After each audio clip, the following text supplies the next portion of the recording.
رہنمائی بدلتی دنیا کے لیے۔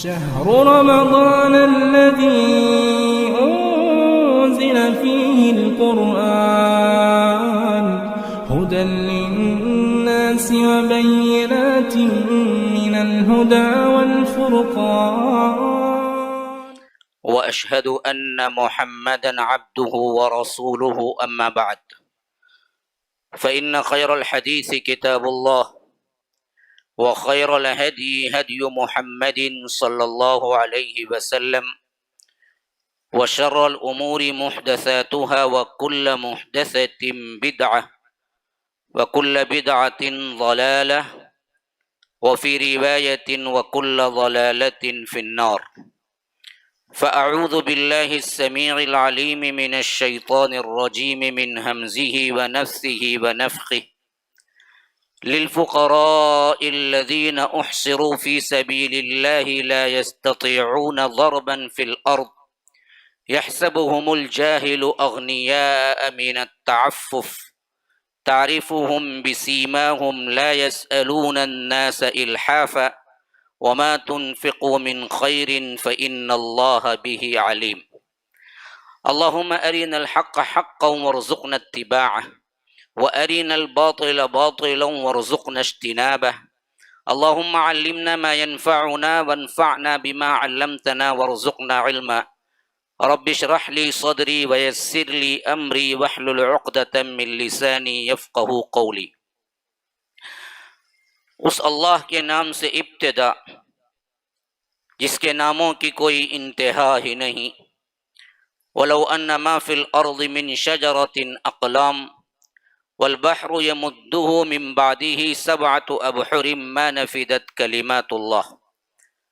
اس ذات اقدس پر کروڑوں درود و سلام ہوں جو تمام جہانوں کے لیے رحمت للعالمین بن کے آئے تھے۔ اللہم صلی علی محمد وعلی آل محمد کما صلیت علی ابراہیم وعلی آل ابراہیم انک حمید مجید وبارک علی محمد وعلی آل محمد کما بارکت علی ابراہیم وعلی آل ابراہیم انک حمید مجید۔ برادران اسلام، واجب الاحترام بزرگوں، دوستوں، عزیز ساتھیوں، لائق احترام ماؤں اور بہنوں، اصحاب رسول اللہ صلی اللہ علیہ وسلم کی سیرت مبارکہ کے ضمن میں جو عنوان الحمدللہ اس رمضان کے لیے منتخب ہوا ہے وہ خیر البشر کے 30 جانثار صحابہ کے عنوان سے آپ کے سامنے پیش خدمت ہے۔ اللہ تبارک و تعالیٰ کا بے انتہا فضل ہے کہ اللہ تبارک و تعالیٰ نے اس رمضان المبارک کی راتوں کو اللہ تبارک و تعالیٰ کے مخلص اور نیک بندے جن کو اللہ نے اپنے قرآن میں موضوع بنایا، جن کی تعریفیں کی، جن کی مدح کی، جن کے ایمان اور جن کے اخلاص کی گواہی دی، ان کی سیرتوں کو سننے کی ہمیں توفیق دی اور مجھے بولنے کی توفیق دی۔ اس ضمن میں میں نے جو آیت آپ کے سامنے پڑھی ہے یہ بھی اصحاب رسول اللہ صلی اللہ علیہ وسلم کا ایک عکس ہی ہے، ایک خوبصورت تصویر ہے جو رب العالمین نے سورہ بقرہ کے اندر رکھی ہے۔ جہاں تک میں نے آپ سے بیان کیا تھا کہ اصحاب رسول اللہ صلی اللہ علیہ وسلم کی سیرتوں کو بھی بیان کروں گا اور اس سیرت کے پہلے ایک آیت سے آپ کو ان کی مدح اور تعریف کا ثبوت بھی فراہم کروں گا۔ اس ضمن میں نے آپ کے سامنے وہ آیت تلاوت کی جو سورہ بقرہ کے اندر آئی ہے۔ اللہ تبارک و تعالیٰ فرماتا ہے کہ کئی ایسے اللہ کے بندے ہیں جن پر خرچ ہونا چاہیے، جن پر ڈھونڈ ڈھونڈ کے مالدار لوگ ان کی مدد اور ان کے اعتبار سے ان کی ضروریات کو پورا کرنا چاہیے۔ وہ کون بندے ہیں؟ فرمایا کہ للفقراء، ایسے فقراء ہیں الذین احصروا فی سبیل اللہ، اللہ کی راہ میں گر گئے ہیں، کوئی دوسرا کام ہی نہیں، لا یستطیعون ضربا فی الارض، زمین میں چلتے پھرتے نہیں ہیں، اپنی معاش کو ڈھونڈتے نہیں ہیں، اللہ تبارک و تعالی کے دین کے لیے گویا کہ وقف ہو گئے، سب کچھ چھوڑ دیا۔ ہمیں بتائیے آج کون ہے؟ جب یہ آیت اتری کون تھے؟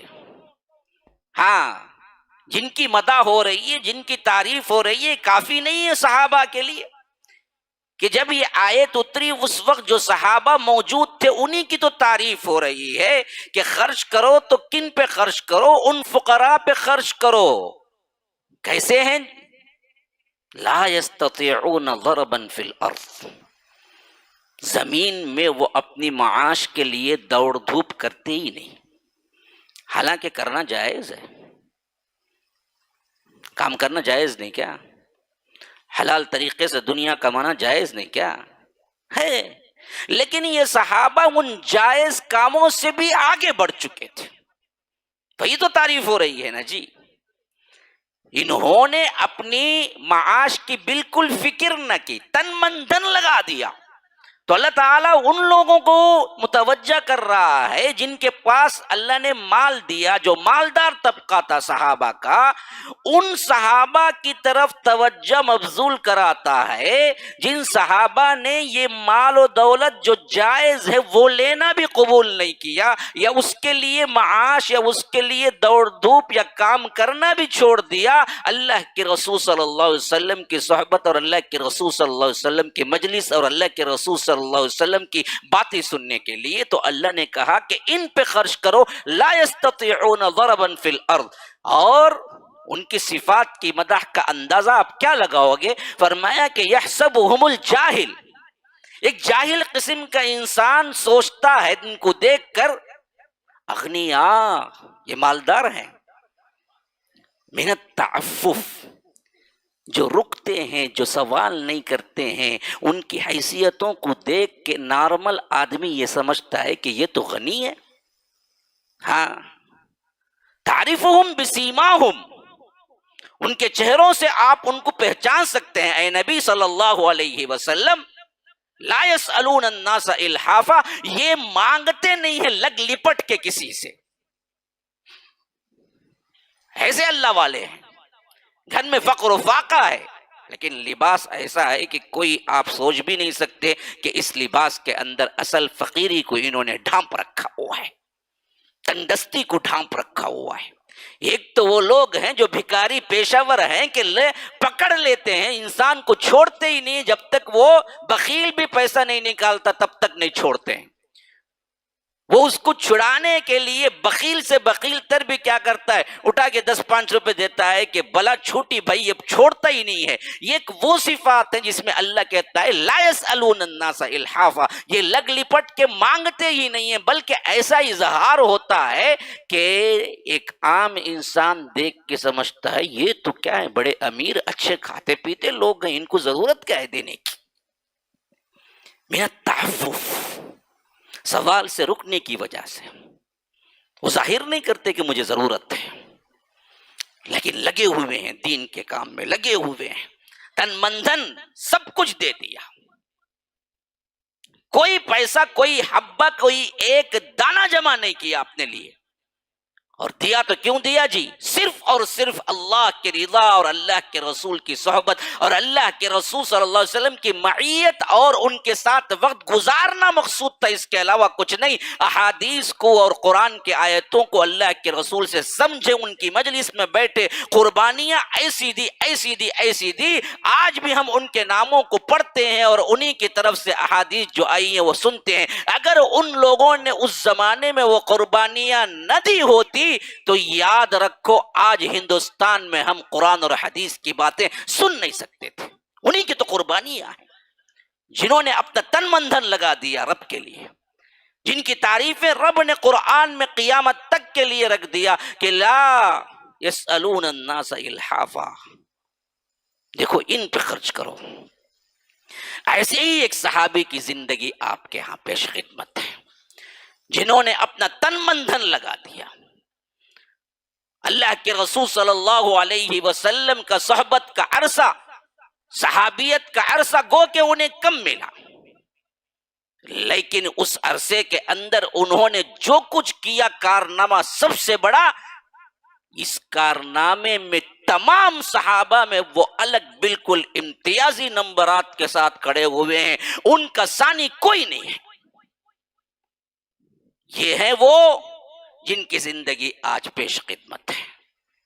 اللہ کے رسول صلی اللہ علیہ وسلم مجلس میں بیٹھے ہوئے ہیں، صحابہ بھی بیٹھے ہوئے ہیں، اللہ کے رسول صلی اللہ علیہ وسلم کے ارشادات سن رہے ہیں، بہت سے نوٹ کر رہے ہیں، بہت سے سن کے حفظ کر رہے ہیں، بہت سے سننے کی غرض سے، سمجھنے کی غرض سے آئے ہوئے ہیں۔ ایک ایک کا ایک ایک نرالا انداز ہے، ہر صحابی شمع رسالت کا پروانہ ہے، ہر صحابی جانثار ہے، اپنے اپنے حیثیت سے جو جتنا دینا ہے وہ اس سے بڑھ کے کر رہا ہے، لیکن بعض صحابہ اس معاملے میں سب سے آگے نکلے ہوئے ہیں۔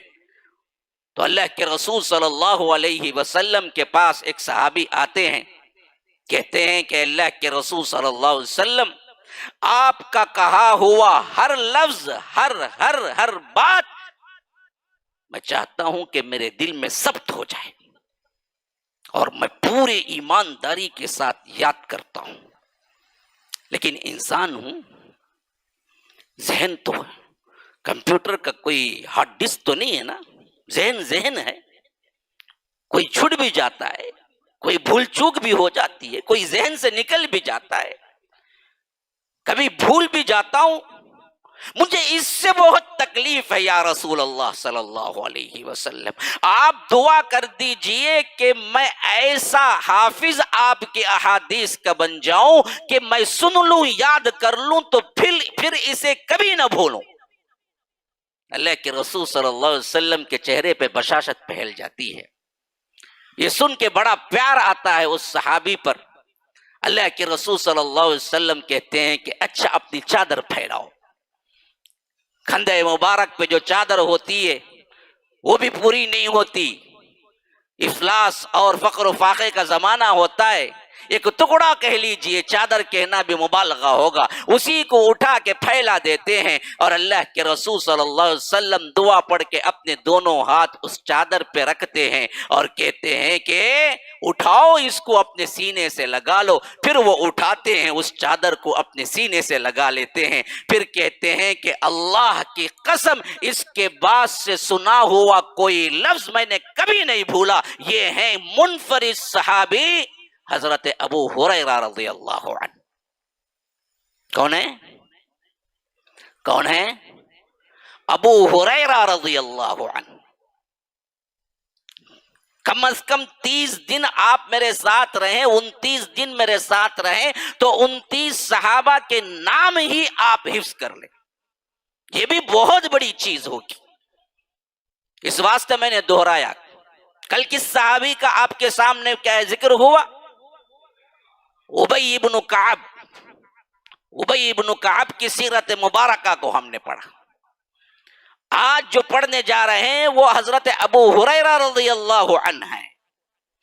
حضرت ابو ہریرہ رضی اللہ عنہ اس معاملے میں سب سے منفرد صحابی ہیں کہ اللہ کے رسول صلی اللہ علیہ وسلم پر ایمان لانے کے بعد انہیں صرف اور صرف 5 سال وقت ملا، لیکن ان 5 سالوں میں اتنے احادیث انہوں نے روایت کی ہیں، صحابہ میں کوئی بھی اس روایت کی تعداد کو نہیں پہنچتا سوائے حضرت ابو ہریرہ کے، اور ان سے مروی روایات کی مکمل ترین تعداد پتہ ہے کتنی ہے؟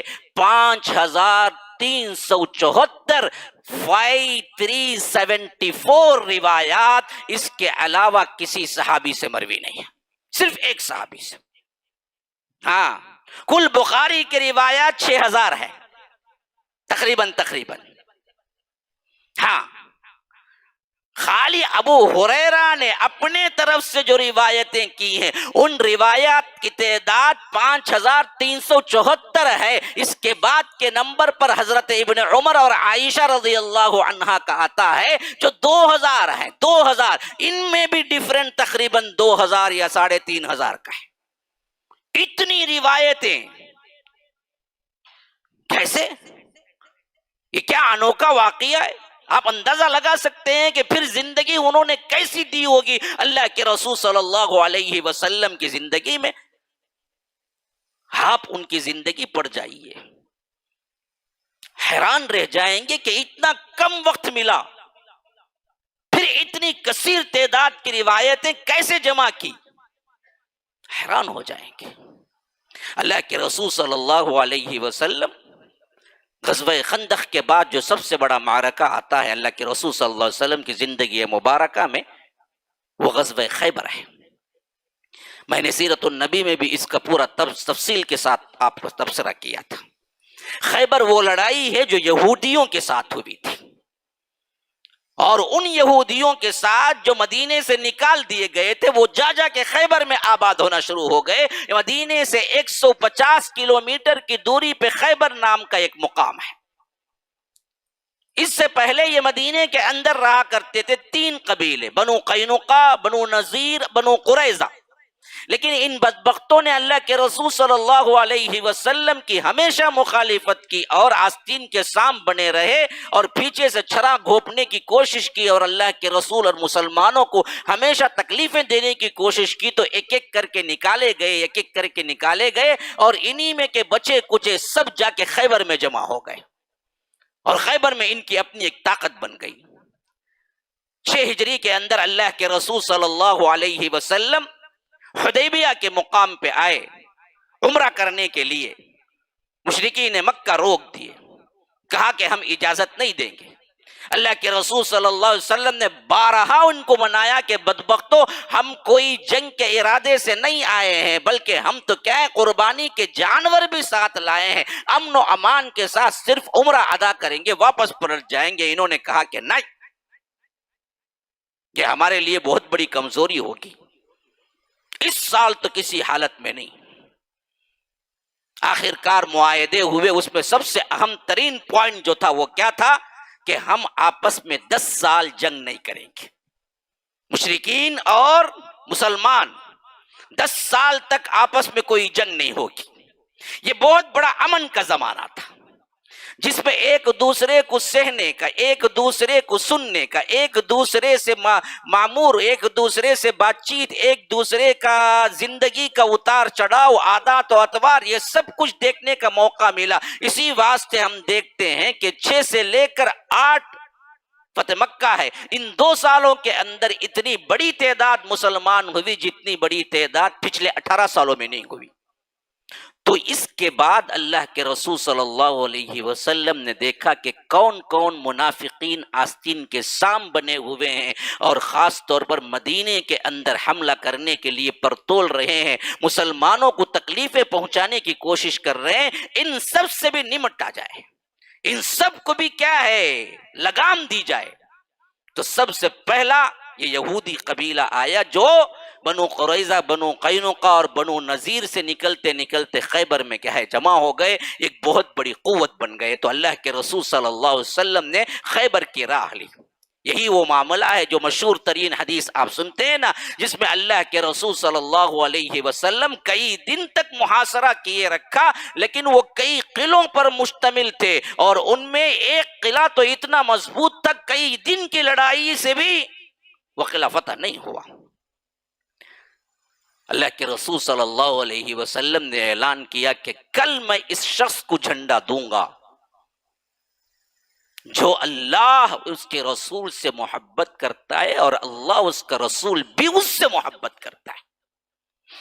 رضا کی دونوں طرف کی گارنٹی، وہ بھی اللہ اور اس کے رسول سے محبت کرتا ہے، اللہ اور اس کے رسول بھی اس سے محبت کرتا ہے. یا رب، اسی لیے حضرت عمر کہتے ہیں کہ اس رات مجھے بھی نیند نہیں آئی، کئی صحابہ کو نیند نہیں آئی اس ششو پنج میں کہ کس کو جھنڈا ملے گا وہ آخر صبح میں. وہ کون شخص ہے جسے اللہ کے رسول نے خود گارنٹی دے دی کہ وہ اللہ اور اس کے رسول سے محبت کرتا ہے، اللہ اور اس کا رسول اس سے محبت، کاش کہ وہ میرے حصے میں آ جائے. حضرت عمر تو کہتے ہیں کہ اللہ کی قسم میں نے کبھی عمارت کی تمنا نہیں کی، لیکن اس دن اس رات میں مجھے بھی، میرے دل میں بھی یہ تمنا تھی کہ کاش کہ وہ جھنڈا مجھے مل جائے.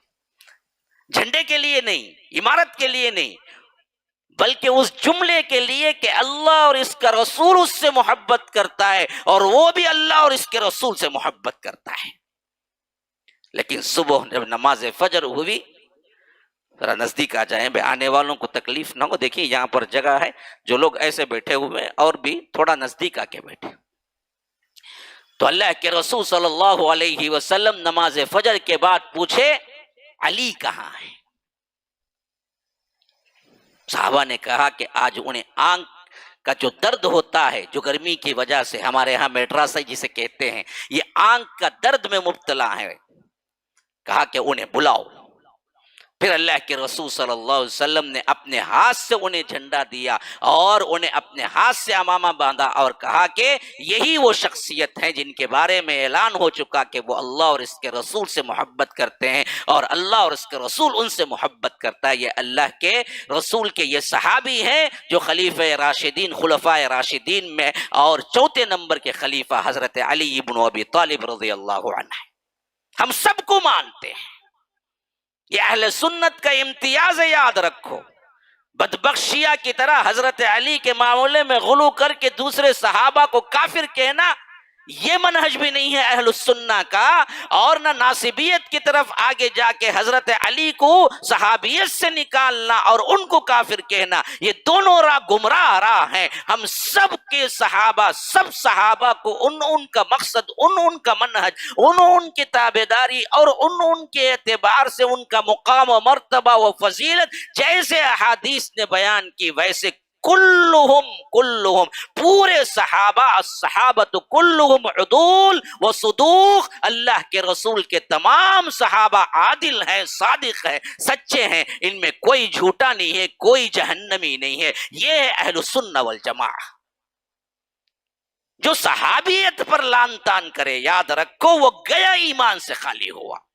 آج یہ فتنہ خاص طور پر نوجوانوں میں بہت تیزی سے پھیل رہا ہے۔ نیٹ کا ایک ڈاکو بیٹھا ہوا انجینئر علی مرزا کے نام سے، جو صحابیت کے اندر داخل ہونے والے بڑے بڑے صحابہ پر لان تان کر کے عوامی ذہنیت میں یہ چیزیں ڈال رہا ہے کہ ان سے یہ غلطی ہوئی، ان سے وہ غلطی ہوئی، فلاں حدیث میں ایسا ہے، وہ ہے، بخاری میں یوں ہے، مسلم میں یوں ہے۔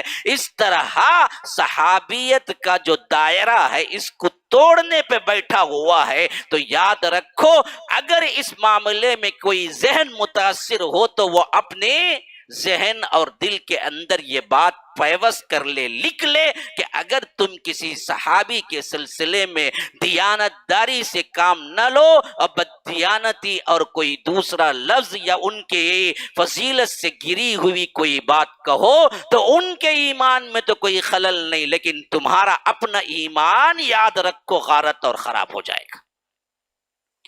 صحابہ پر ایمان ہمارا منہج ہے،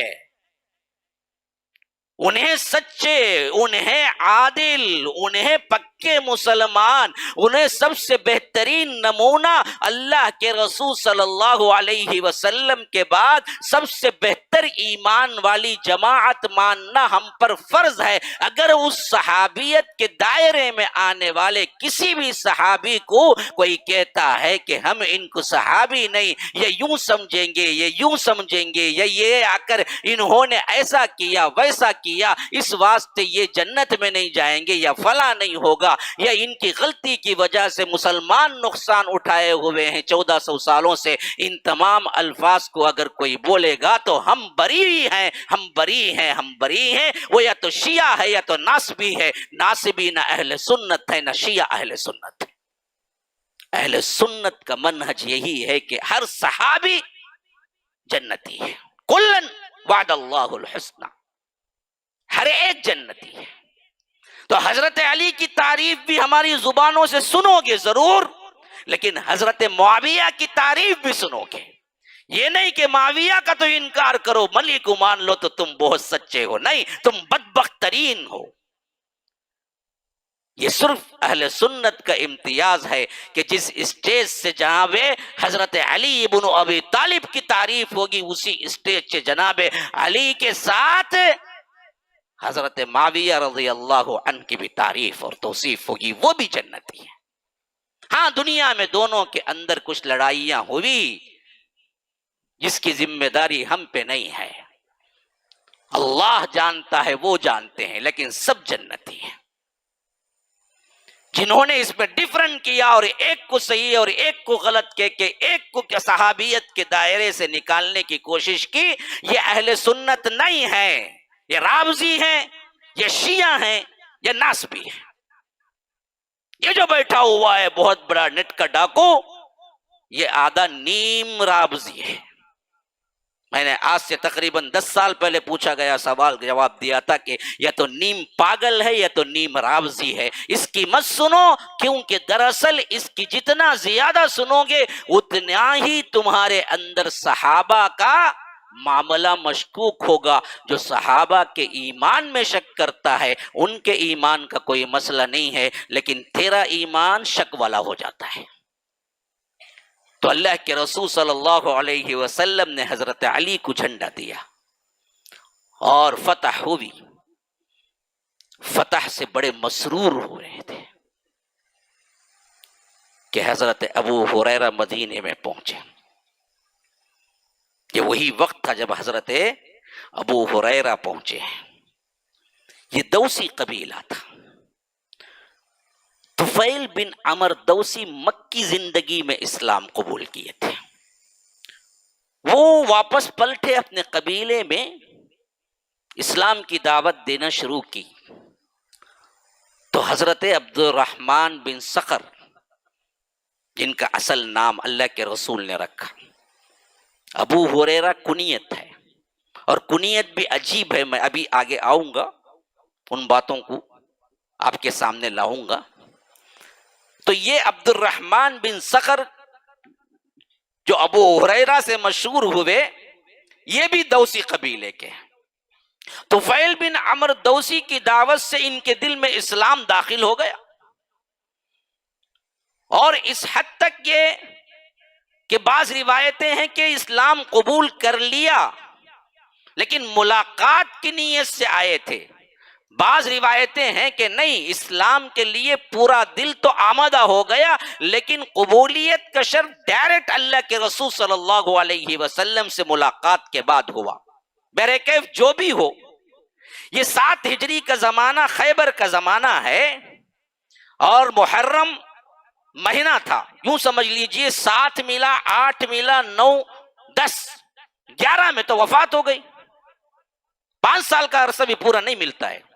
اگر محرم 1 بھی رکھ لو نا جی، تو پورا تو کیا ہے، 7واں سال ملا، 8واں بھی ملا، 9واں ملا، 10واں ملا. 11 کے 3ویں مہینے میں محرم، صفر، ربیع الاول، 12 ربیع الاول کو تو وفات ہو گئی اللہ کے رسول صلی اللہ علیہ وسلم کی. اس حیثیت سے اگر آپ حساب لگائیں تو 4 مہینے، 4 سال 3 مہینے ملتے ہیں بس، جو اللہ کے رسول صلی اللہ علیہ وسلم کے ملاقات کے بعد حضرت ابو ہریرہ ساتھ میں تھے. کیونکہ جب یہ مدینہ پہنچتے ہیں تو دوسی قبیلے کے تقریباً 70 لوگ ہوتے ہیں جو اللہ کے رسول صلی اللہ علیہ وسلم کے ساتھ ملاقات کر کے اسلام قبول کرنا چاہتے. یہ پوری محنت ان کی تھی جو طفیل بن عمر دوسی کی محنت تھی، جو مکی زندگی میں اسلام قبول کیا تھا اور اپنے قبیلے میں جا کر اسلام کی دعوت دی. بڑا کٹھور قبیلہ تھا. خود حضرت طفیل بن عمر دوسی کہتے ہیں کہ جب میں واپس پلٹ کے توحید کی دعوت دی، ایک بندہ بھی قبول نہیں کیا. بڑی محنتیں ہوتی رہی، بڑی محنتیں، حتیٰ کہ وہ اللہ کے رسول صلی اللہ علیہ وسلم کے پاس آ کے دوبارہ ایک مرتبہ دعا کی درخواست بھی کی کہ اللہ کے رسول میرے قبیلے کے لیے دعا کیجئے، ان کے دل کبھی توحید کے لیے کھلتے ہی نہیں ہیں. اللہ کے رسول نے دعا کی واپس بھیج دیا، لیکن اس دعا کی برکت کا نتیجہ یہ تھا کہ آہستہ آہستہ آہستہ لوگ توحید کی طرف آنے لگے، یہاں تک کہ 7 ہجری میں 70 افراد کا ایک اچھا خاصا قافلہ مدینہ پہنچا. اب مدینہ پہنچے تو اللہ کے رسول صلی اللہ علیہ وسلم نہیں ہے. پوچھا گیا کہاں ہیں؟ فرمایا کہ خیبر گئے ہوئے ہیں، وہاں پر یہودیوں سے جنگ ہے.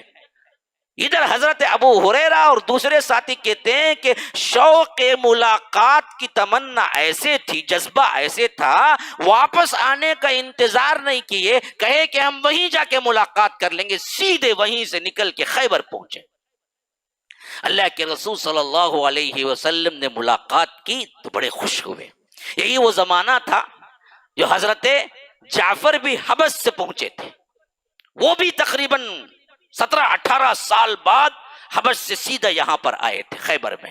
اسی لیے اللہ کے رسول صلی اللہ علیہ وسلم نے فرمایا کہ مجھے پتا نہیں ہے خیبر فتح ہونے کی مجھے زیادہ خوشی ہے یا جعفر کے آنے کی مجھے زیادہ خوشی ہے۔ ہاں، وہ حبشہ گئے ہوئے تقریباً 17-18 سال ہو چکے تھے۔ اچھا، یہ لوگ جب آ گئے، اللہ کے رسول صلی اللہ علیہ وسلم سے ملاقات ہوئی، اسلام قبول کر لیا، تو حضرت ابو ہریرہ کہتے ہیں کہ تقریباً اس وقت میں 28-25 سال کا نوجوان تھا، سب کچھ چھوڑ کے آیا تھا، ایک ہے ساتھ میں جو لے آیا جو میری ماں تھی، گھر بار مال و دولت سب چھوڑ دیا تھا میں، کوئی چیز ساتھ میں نہیں تھی، کیونکہ وہاں کا میں طبقہ وہ تھا جو غریب غربا لوگ تھے، انہی میں سے تھا میں بھی، کچھ زیادہ مال و متاع تھا بھی نہیں، اور جب ہی نکل کے آنے کی نیت ہوئی تو میں نے کچھ لیا بھی نہیں۔ جب اللہ کے رسول صلی اللہ علیہ وسلم کے پاس پہنچا تو اللہ کے رسول صلی اللہ علیہ وسلم نے ہمیں رہنے کے لیے صفہ کا چبوترا دے دیا۔ بس آج بھی آپ جائیں عمرے کے لیے یا کبھی آپ زیارت کے لیے جائیں گے یا مدینہ جائیں گے، آپ دیکھیں مسجد نبوی کے اندر محراب ہے اور منبر ہے، یہ دونوں کے درمیان آپ کو ایک الگ کارپیٹ، میں جب گیا تھا تو اس وقت میں گرین کارپیٹ یا کر کچھ اور رنگ دیکھا تھا، پتہ نہیں اب کیا ہے، تو اس کارپیٹ پہ آپ کو الگ سے ایک دائرہ مل جائے گا، ایک چھوٹا سا ٹکڑا جو صفہ کا چبوترا تھا وہ زمانے میں، یعنی مسجد ختم ہونے کے بعد بیٹھنے کی ایک بیٹھک تھی جو صفہ کہلاتی تھی۔ یہاں وہ صحابہ آ کے جمع ہو جاتے تھے جن صحابہ کے گھر بار نہیں تھے اور کوئی ان کا پرسان حال بھی نہیں تھا، گویا کہ یہ پورے اللہ کے رسول کے مہمان ہوتے تھے۔ اللہ کے رسول ان سے اتنی محبت کرتے تھے، اتنا خیال رکھتے تھے، اپنی اولاد کا بھی نہیں اس سے زیادہ خیال رکھتے تھے۔ جب کبھی کچھ چیز آتی سب سے پہلے صفہ والوں کو کہتے کہ جاؤ ان کو کھلاؤ پلاؤ، یہ کئی دن سے بھوکے ہیں۔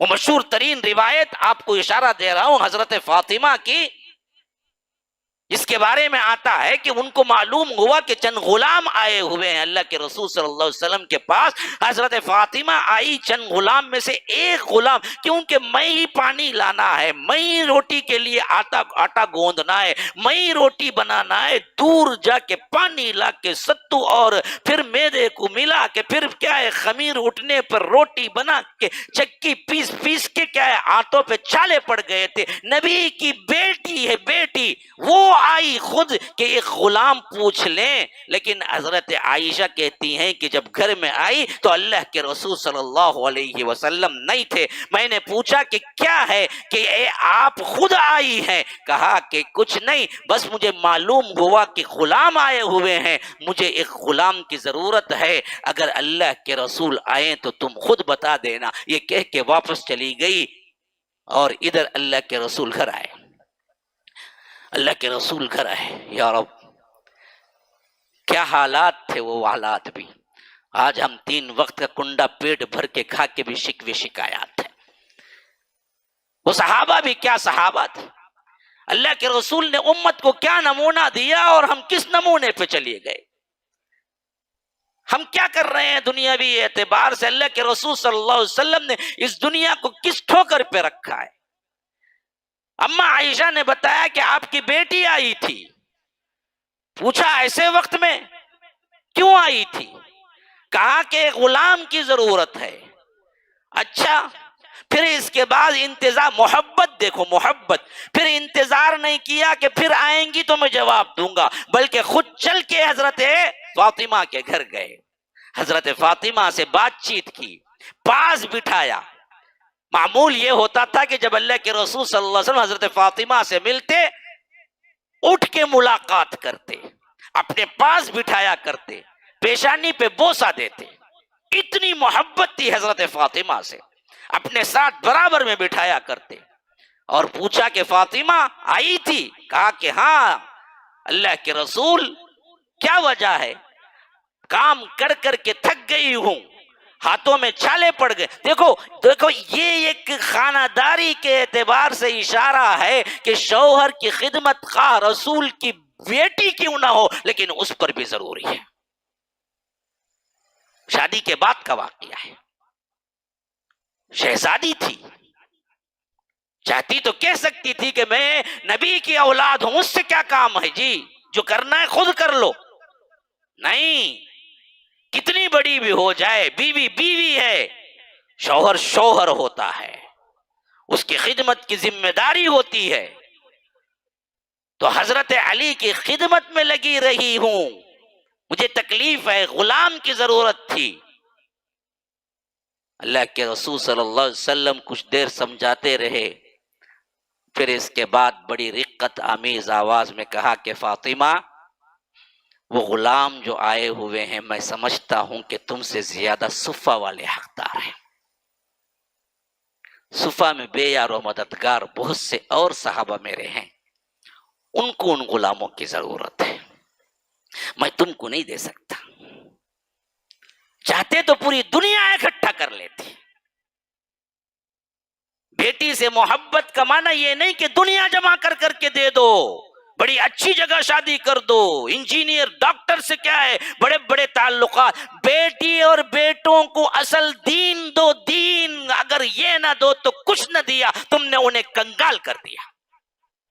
اللہ کے رسول اگر چاہتے تو دعائیں کر کر کے فاطمہ کو سونے سے نہلا دیتے, نہیں مانگا تو بھی نہیں دیا.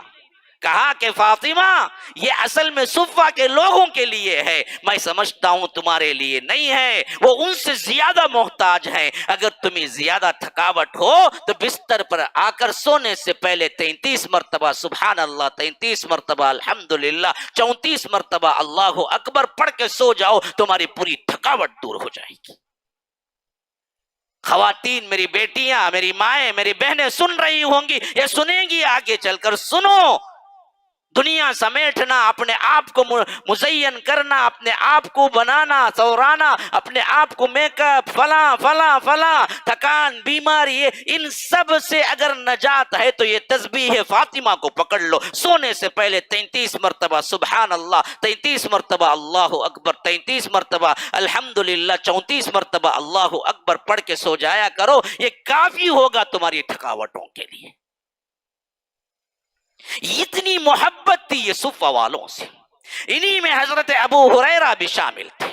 حضرت ابو ہریرہ کہتے ہیں کہ اللہ کے رسول صلی اللہ علیہ وسلم کے جس چبوترے کو میں پکڑا تھا, اپنی پوری زندگی میں اس کے علاوہ کچھ نہیں کیا, نہ شادی کی, نہ کسی معاملے میں گھر جاتا, حتیٰ کہ بھوک سے نڈھال ہو جاتا, لیکن میں نہیں چاہتا تھا کہ اللہ کے رسول سے جدا ہوں, وہیں پڑا رہتا تھا. حتیٰ کہ کبھی کبھی معاملہ بھوک کی تیزی اور بھوک کی وجہ سے بے ہوش ہو کے مسجد نبوی کے دروازے پہ پڑ جاتا. لوگ مجھے کھندلتے ہوئے نکل جاتے, سمجھتے کوئی پاگل دیوانہ ہے. اللہ کی قسم میں پاگل دیوانہ نہیں, بلکہ میری حالت بھوک کی وجہ سے ہوتی, اور میں چاہتا تو جا کے کچھ کھا کے آ سکتا تھا, میں چاہتا تو جا کے کچھ لے آ سکتا تھا, لیکن اللہ کے رسول صلی اللہ علیہ وسلم کی مجلس مس ہو جائے گی, اللہ کے رسول کچھ فرمائیں گے اور میں نہیں سنوں گا, اس واسطے میں جانا گوارا نہ کرتا, بلکہ بھوک سے بے ہوش ہو کے پڑا رہتا. ایک مرتبہ کا واقعہ ہے, یہ نکلے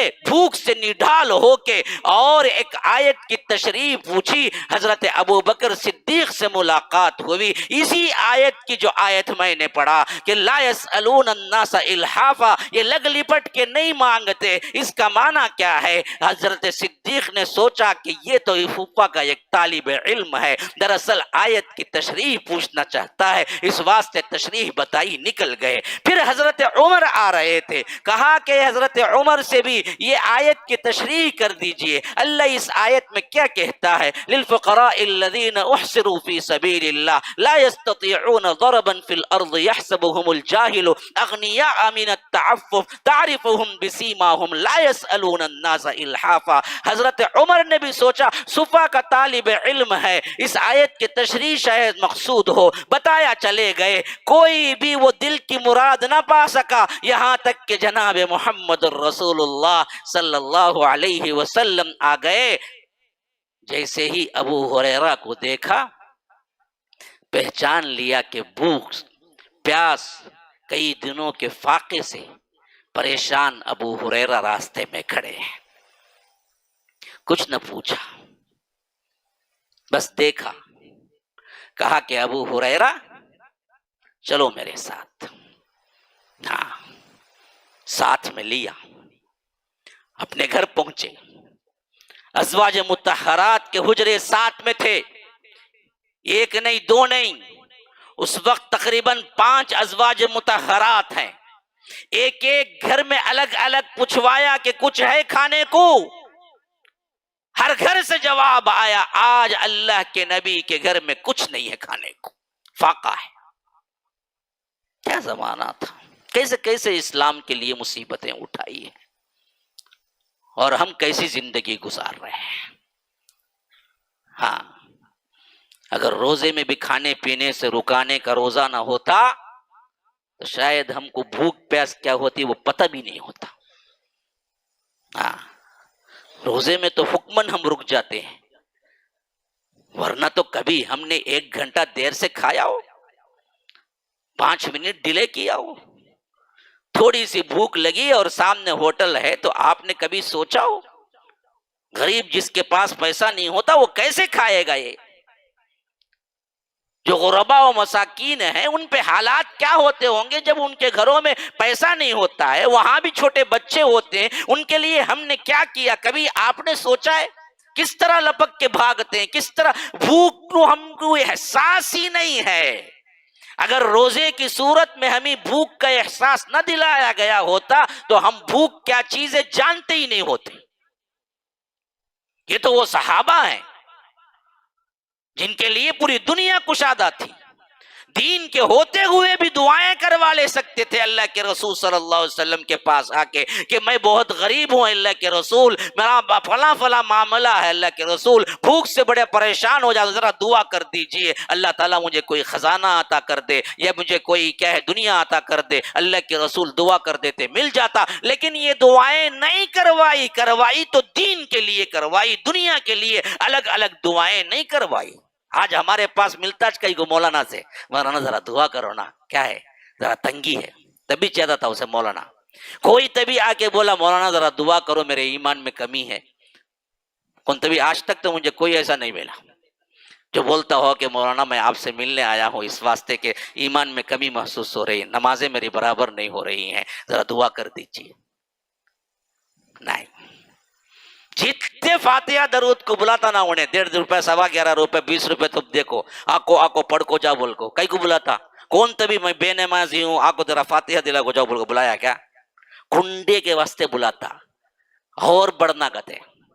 ہاں، اور بڑھنا اتنا بس نہیں ہے، حرام کا کمانا اتنا بس نہیں. ابھی ذرا حرام کا کمانا تمہیں آکو کیا کرو یہ بدعت خرافات کر کو جاؤ، ابھی ذرا ہمارا بڑھن دے، نہیں تو چدرہ چڑھاتا ہوں، نہیں تو تم نہ دیتا ہوں تمہیں ہم نہ دعائیں دے. کئی کے دعائیں دنیا ہی کے دعائیں تو لینی ہے نا جی. جتنے درگاہوں کو جاتے ہیں میں ان سے سوال پوچھ، کسی آخرت کے لیے کوئی درگاہ گیا ہے کبھی؟ جانا تو حرام ہے لیکن میں مثال دیتا ہوں آپ کو، جو لوگ جاتے ہیں مانگنے کیا جاتے ہیں؟ آخرت مانگنے یا دنیا مانگنے؟ اسی سے معلوم ہوتا ہے نا. کوئی بندہ درگاہ کو چادر چڑھاتا ہے، کوئی جاتا ہے، کوئی ان سے مانگتا ہے، کیا مانگتا ہے؟ بیماری نہ کو، مجھے شفا ہونا، میں فلاں ہوں، مجھے قرضے میں پھنس گا، انہیں مارنے کی دھمکی دیا ہے، انہیں برباد ہو جانا، انہیں یہ کون تبھی ہے اللہ میں جاتا ہوں کہیں کہ تو ان سے میں کو جنت مل جائیں گی، مجھے جنت کو لے کو جائیں گے، میرا دین سدھر جانا. کون تبھی جا کے درگاہ میں دعا کرائیے کریں گا؟ سب دنیا کے لیے. اللہ کے رسول صلی اللہ علیہ وسلم کے پاس صحابہ دنیا مانگنے کے لیے آتے یا دعائیں کرواتے تھے.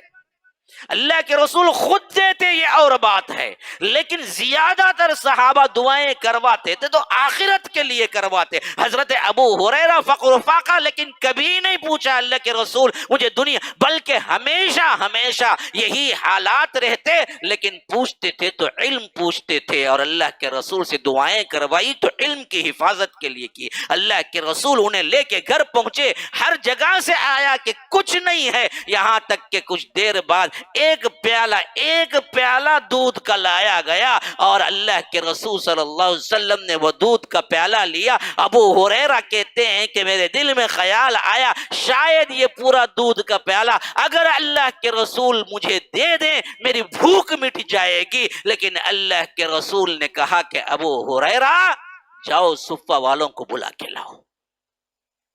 میں دل میں سوچ رہا تھا کہ مجھے ہی بس نہیں آئے گا یہ ایک پیالہ، صفہ کے 70-80 لوگوں کو کیا خاک بس آئے گا، پلس میں اور ساتھ میں کئی دن کا بھوکا، مجھے کیا ملے گا، صفہ والے پی لیے۔ لیکن اللہ کے رسول کا حکم تھا، اللہ کے رسول یہ بہتر جانے، بوڑے بھاگے گئے سب کو لے آئے۔ دل میں یہ تمنا تھی کہ کاش کہ پہلے مجھے دے دیا جائے، شاید میری بھوک مٹ جائے، لیکن اللہ کے رسول نے کہا کہ ابو ہریرہ سب کو پیش کرو۔ میں سب کو پیش کرتا گیا، 70-80 کے قریب لوگ تھے، سب پیے، ایک نہیں دو تین مرتبہ سب پی کے شکم سیر ہو گئے، پیٹ بھر گیا۔ پھر بھی دیکھا تو پیالہ ویسے کے ویسے ہی، دودھ اتنا ہی باقی تھا۔ اب کہا کہ ابو ہریرہ تم پیو، میں پیا، کہا کہ پھر پیو، پھر پیا، کہا کہ پھر پیو، پھر پیا، یہاں تک کہ میں بھی پیٹ بھر کے پی لیا۔ کہا کہ ابو ہریرہ اللہ کے رسول نے فرمایا کہ پھر پیو،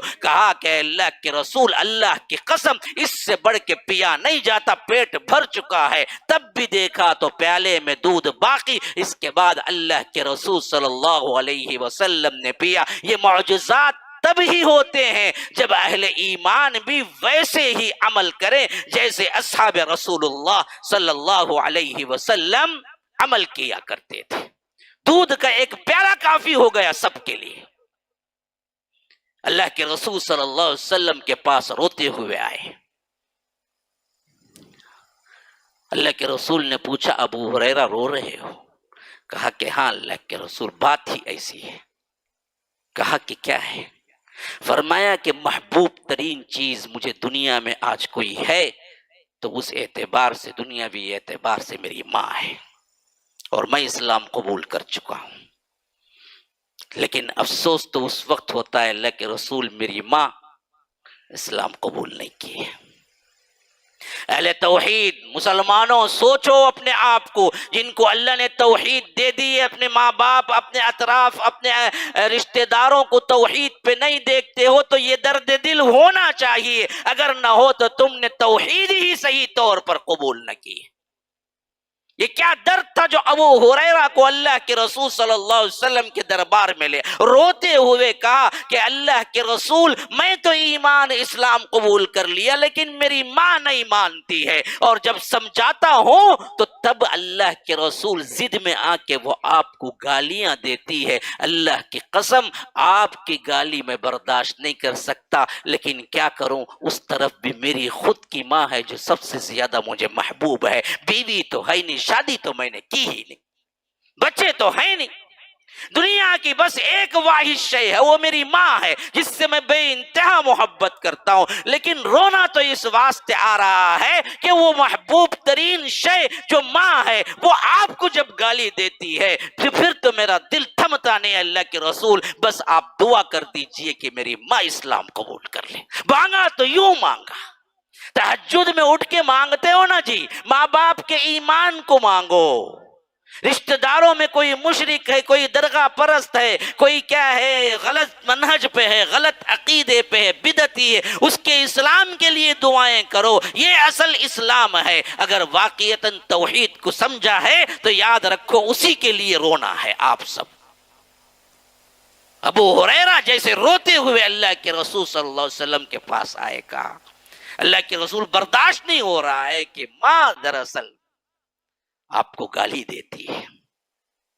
ابھی میں سمجھا رہا تھا تو اس کی زبان سے آپ کے لیے نازیبہ الفاظ نکل گئے، برداشت سے باہر ہوا تو میں روتے ہوئے آپ کے دربار میں اللہ کے رسول صلی اللہ علیہ وسلم دعا کے لیے ہاتھ اٹھا، کہا کہ اللہ ابو ہریرہ کی ماں کو اسلام قبول کرنے کی توفیق دے۔ بس یہ جملہ نکلا، ادھر بھاگے گئے، دیکھا تو ادھر ماں خود بلا کے کہتی ہے کہ ابو ہریرہ اسلام میں داخل کیسے ہوتے ہیں بتاؤ۔ اللہ کے رسول صلی اللہ علیہ وسلم کی دعا قبول ہو گئی. دوڑتے بھاگتے آئے اللہ کے رسول صلی اللہ علیہ وسلم کے پاس, کہا کہ اللہ کے رسول میری ماں اسلام قبول کر لیے, آج اس سے زیادہ خوشی کا کوئی اور دن نہیں ہے کہ میری ماں نے اسلام قبول کر لیا. پھر اپنی پوری زندگی لگا دی اللہ کے رسول صلی اللہ علیہ وسلم کے ارشادات کو سننے, محفوظ کرنے اور اس پہ عمل کرنے میں, حتیٰ کہ حضرت صدیق اکبر, حضرت فاروق اور حضرت عثمان کا زمانہ آیا تو سوائے حدیثیں سنانے پڑھانے کے علاوہ کسی کام میں حصہ نہیں لیا. ایک مرتبہ گورنر بنا کے بھیجے حضرت عمر نے, دوبارہ بصرہ سے آئے یا کسی اور جگہ سے, لیکن کہا کہ تم پھر دوبارہ جاؤ وہاں پر. تو کہا کہ اے حضرت امیر المومنین, میں کہیں اب نہیں جاتا, مجھے تمنا ہے کہ میں نے جو سیکھا ہے اسی کو پڑھاؤں. 800 صحابہ اور تابعین شاگرد ہیں حضرت ابو ہریرہ کے, 800 صحابہ اور تابعین شاگرد ہیں. ہمیشہ ہمیشہ احادیث پڑھاتے تھے. یوں حفظ تھی ہمارے ہارڈ ڈسک میں وائرس آ سکتا ہے, حضرت ابو ہریرہ کے ذہن میں وائرس نہیں, کیونکہ یہ اللہ کے رسول کی دعا کا نتیجہ تھا. جو یاد کیا ویسے ہی. ایک مرتبہ مروان اپنی دور خلافت میں, اپنی بادشاہت کے زمانے میں, حضرت ابو ہریرہ نہیں, وہ دراصل مدینے کے گورنر تھے. ایک مرتبہ کثرت روایت کی وجہ سے شک میں پڑے, کہا کہ ابو ہریرہ آپ آئیے. چھپا کے پردے میں ایک لکھنے والے کاتب کو بٹھا دیا, کہا کہ آپ حدیث جو سناتے ہیں وہ سنائیے مجھے. ابو ہریرہ رضی اللہ عنہ کو پتہ ہی نہیں تھا کوئی لکھ بھی رہا ہے. انہوں نے ایک ساتھ احادیث سنائی, جتنے احادیث سنائے ان سب کو اس نے ریکارڈ کر لیا کاتب نے. پھر 1 سال درمیان میں چھوڑ دیا, اگلے سال پھر بلایا, پھر کہا کہ آپ نے گزشتہ سال جو احادیث بیان کی وہ ویسے ہی مجھے بیان کیجئے, کہ ویسے ہی پھر دہرا دیا. اس کے اندر شمع برابر بھی فرق نہیں تھا جو انہوں نے بیان کیا. اس طرح حافظ تھے, اس طرح یاد کی تھی. امتحان لیا تو کیا ہے, امتحان میں ایسے پاس ہوئے, مروان حیران رہ گئے کہ یہ کیا معاملہ ہے, یہ کیا ذہن پایا ہے. صحابہ ڈھونڈتے ہوئے آتے تھے, احادیث سیکھتے تھے, حتیٰ کہ اسی میں زندگی لگا دی. بہت لمبی ان کی زندگی رہی اور ان کے کارنامے رہے. یہ 1 گھنٹہ یا پونے گھنٹے میں آپ کو سنانا ایک ناممکن سی بات ہے. میں صرف آپ کو ہنٹس دے رہا ہوں تاکہ دلچسپی پیدا ہو جائے. آپ ان کی زندگیاں پڑھیں, کئی تو 500-600 صفحات کی کتابیں لکھے ہیں حضرت ابو ہریرہ رضی اللہ عنہ کی سیرت مبارکہ پر. اللہ کے رسول صلی اللہ علیہ وسلم کی زندگی مبارکہ میں بے شمار واقعات حضرت ابو ہریرہ رضی اللہ عنہ سے منسلک ہیں. ان تمام کو میں چھوڑتا ہوں. صدیق اکبر کی خلافت, حضرت فاروق کی خلافت, ان تمام میں تو یہ احادیث کے لیے مخصوص ہو گئے. لیکن حضرت عثمان کا دور آیا تو اس وقت کچھ فتنوں کے دور پہ آئے. ایسے وقت میں حضرت ابو ہریرہ کہا کرتے تھے کہ میرے پاس 2 طرح کے علم ہیں, 2 طرح کے احادیث میرے پاس ہیں. ایک تو وہ ہیں جو میں بیان کرتا ہوں, ایک وہ ہیں جو میں ابھی بیان نہیں کر سکتا, یا بتاؤں تو میرا گلا کاٹ دیا جائے. یہ اسی کی طرف اشارے تھے جو فتنے اس وقت ہوئے تھے. ان احادیث کے ان باتوں سے بعض بدبختوں نے کیا نکالا, جو چیزیں صحابہ کے اختلافات میں ہوئی تھی ان اختلافات کو ہوا دینے کے لیے کہہ دیا کہ یہ حضرت ابو ہریرہ کے پاس یہی امیہ کے خلاف باتیں تھی جو انہوں نے کیا کیا تھا, بتایا کہ اگر میں بتاؤں تو میرا گلا کاٹ دیا جائے گا. حالانکہ وہ نہیں تھی, اصل میں یہ تھی کہ فتنوں کے دور آنے والے ہیں, اس سے احتراز کرو, اس سے رکو. ان فتنوں میں سب سے بہتر وہ ہے جو بیٹھ جائے, اس سے بہتر وہ ہے جو چلے, اس سے بہتر وہ ہے یعنی آگے بڑھ کر جنگ کرنا, اس سے بہتر کھڑا ہونا, اس سے بہتر بیٹھ جانا. ان معاملات میں نہ پڑے. اور آپ کو معلوم ہے 5374 احادیث کے حفظ کرنے کے باوجود بھی، اسلام کا عمیق مطالعہ رہنے کے باوجود بھی، حضرت علی اور حضرت معاویہ کے دور مبارک میں جو فتنے اٹھے اور جو اختلافات ہوئے اور جو جنگیں ہوئی، اس میں حضرت ابو ہریرہ کا کوئی نام نہیں ہے۔ وہ اس معاملے میں آئے ہی نہیں، کسی طرف سے لڑے نہیں، نہ حضرت علی کی طرف سے نہ حضرت معاویہ کی طرف سے۔ اپنے آپ کو دامن بچا لیا، کہا کہ یہ فتنے اللہ کے رسول نے پہلے ہی بتائے، بہتر یہ ہے کہ اس میں خاموش رہ جانے والا، اس واسطے میں کہیں نہیں، کیونکہ انہوں نے تقریباً 78 سال کی عمر، 78 عمر مبارک تھی، 59 ہجری میں مدینے میں وفات پائی۔ ولید نے نماز جنازہ پڑھائی، اور اس وقت ابن عمر، ابو سعید خدری دونوں ساتھ میں تھے۔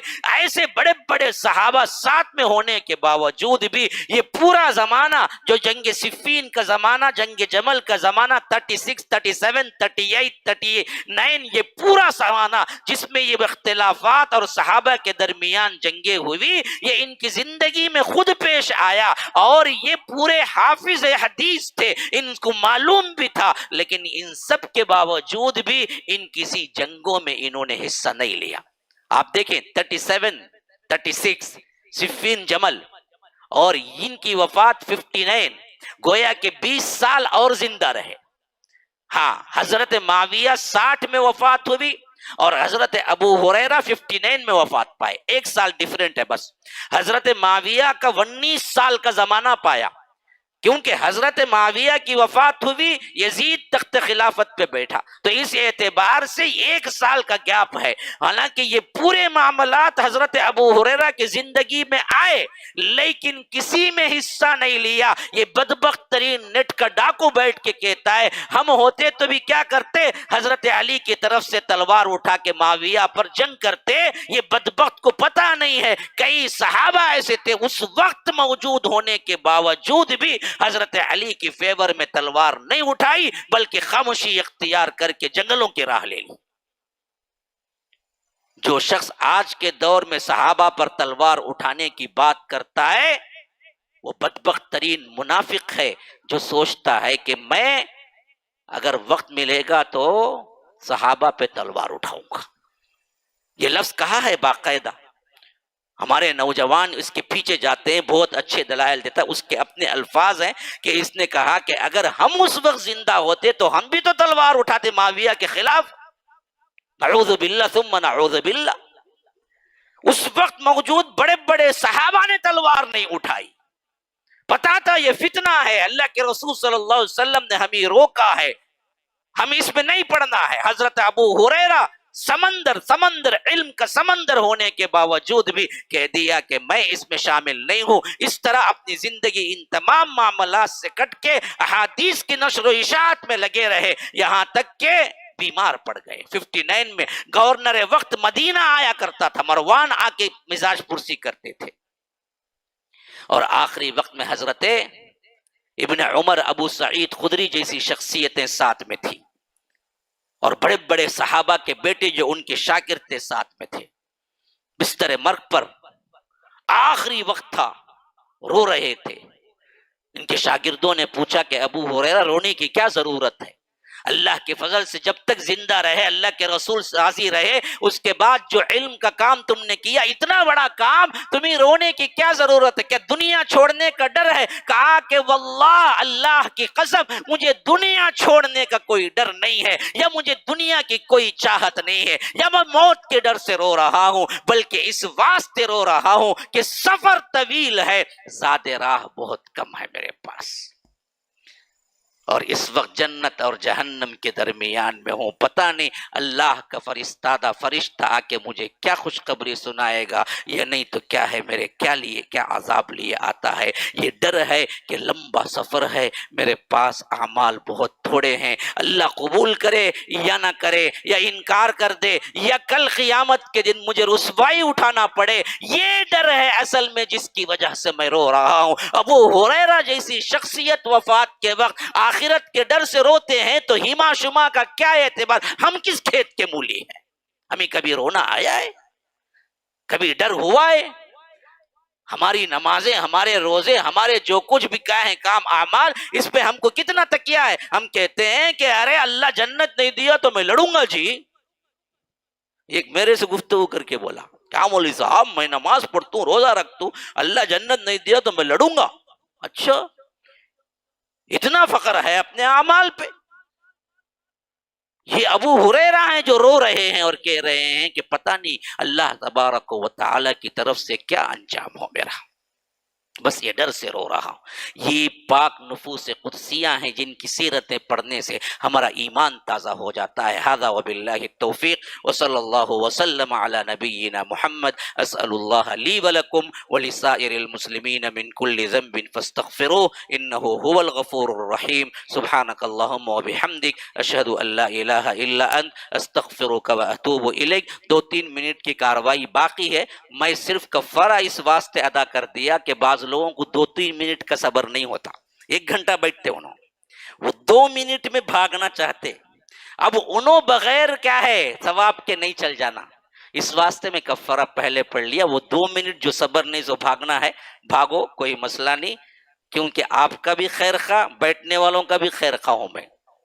نہیں کیا بھائی، سب سے محبت ہے مجھے، آپ کو ہے یا نہیں معلوم نہیں میرے سے، لیکن میں تو آپ سے محبت کرتا ہوں اللہ کے لیے، واللہ محبت کرتا ہوں. تو میں نے اس واسطے کفارہ پڑھ لیا کہ جو 1-2 منٹ صبر نہیں ہو کے جائیں گے نا ان کے ثواب میں کمی نہ ہو، ورنہ تو 2-3 منٹ کی کاروائی باقی ہے. کل کا جو ہمارا ابی ابن کعب کا جو سیرت کا آپ کے پاس درس رہا، اس کے انعام پانے والے اتفاق سے 3 آئے کیا 2 آئے؟ 2 ہی آئے ہیں. اس واسطے آج قرآن نہیں، بچے کی مٹھائی بھی نہیں، بچہ بھی نہیں، علی بھائی کا کھڑنا بھی بیکار گیا. بیٹھے رہتے تو بھی کوئی مسئلہ نہیں تھا، کیونکہ آج 2 زیادہ آئیں گے تو قرآن ہوتا، پھر ان میں سے 3 کا سلیکشن ہوتا. آج 2 ہی آئے ہیں. نمبر 1 ٹوٹل 98 میں مکمل صحیح جواب 10 جوابات جو صحیح لکھے ہیں وہ صرف 2 ہی آئے ہیں. ایک آ کر کیا ہے بھائی، یاسر احمد چنئی کے. چلو بھائی ماشاءاللہ، چنئی کا نام روشن کیے بھائی آپ. کبھی بھی باہر کیا تھے، چنئی میں کون بھی پڑھنے لکھنے والا آج نہیں ہے جیسا. آج بتاؤں گا میں، ہمارے چنئی میں بھی بہت ہی جی اچھے لوگ ہیں ملک کے. ہاں چنئی والے آئے ہیں. اور دوسرے آئے ہیں مجزر احمد ابو دھابی سے، ماشاءاللہ انہوں نے وہاں سے سنا ہے. اب اس میں نمبر 1 کون، نمبر 2 کون؟ ہاں نہیں بھائی، اس کے سوالات میں آپ کو فیصلہ کرنا تھا نا یہاں لانے سے پہلے. اچھا مجزر، یہ پھر بھی چنئی کو پیچھے کر، کیا دشمنی جی تم نا. ہاں تو یہ جو ہے مجزر جو ہے نا، پہلا انعام ان کو کر دیا جائے گا جی پے میں اور 500 روپیے، اور ان کو کیا ہے یاسیر کی یاسر احمد چنئی کو دوسرا انعام. یہ ہر دن کے 3 انعامات ہیں، 500 300 اور 200. 1000 روپیے اس کے حساب سے خرچے ہوتے ہیں. جو لوگ دینا چاہتے ہیں دے بھی سکتے ہیں، لینا چاہتے ہیں لے بھی سکتے ہیں. لیں گے کیسے؟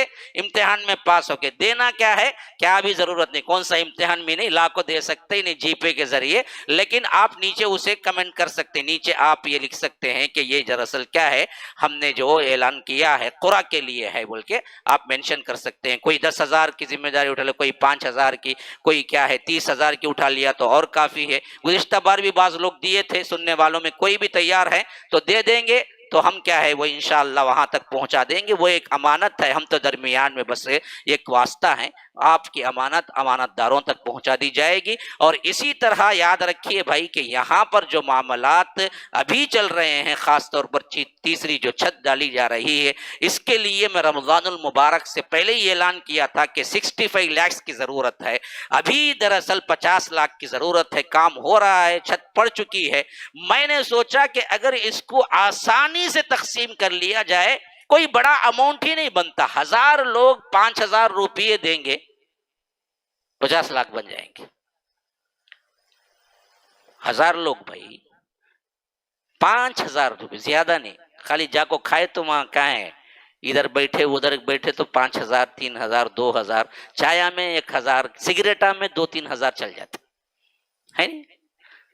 تو یہ جو ہے نا 5000 ایک دن میں 2 3 افراد اٹھے بیتے، ہم کلیکٹ کرتے جائیں کہ اتنے نمبر ہو گئے، اتنے نمبر ہو گئے، اتنے نمبر، تو 10,000 لوگ 5000 پے کیے تو اللہ کے فضل و کرم سے تمام۔ آج کے دن میں 5000 کے لیے کون ہاتھ اٹھاتے؟ 5000 ماشاء اللہ، 5000 بھائی، ان کا جیب پکڑ کو رکھو، نہیں دے تو بھی جیب کاٹ لو الگ سے، ہاں 5000 کو ایک اٹھا لیے، اور کوئی 5000 دینا چاہتے ہیں؟ 5000 ماشاء اللہ، اور ایک 5000 ان کا بھی نام لکھ لو، نمبر وائز سے مخصوص کر کے نمبر ڈال دو، نمبر 1 نمبر 2، انشاءاللہ ہم وہ اعلان کر دیں گے اتنے نمبرات ہو گئے ہیں، ابھی اتنے نمبر باقی ہیں۔ تو یہ چیز ذہن میں رکھیے۔ ھذا وباللہ التوفیق وصلی اللہ وسلم علی نبینا محمد۔ انشاءاللہ کل ملاقات کریں گے، ذرا وقت مقررہ پہ آئیے، اور یہاں پر آنے کے بعد جلدی آ کے چائے پی لیجئے تاکہ کیا ہے میرے بیان میں ڈسٹرب نہ ہو۔ شکراً۔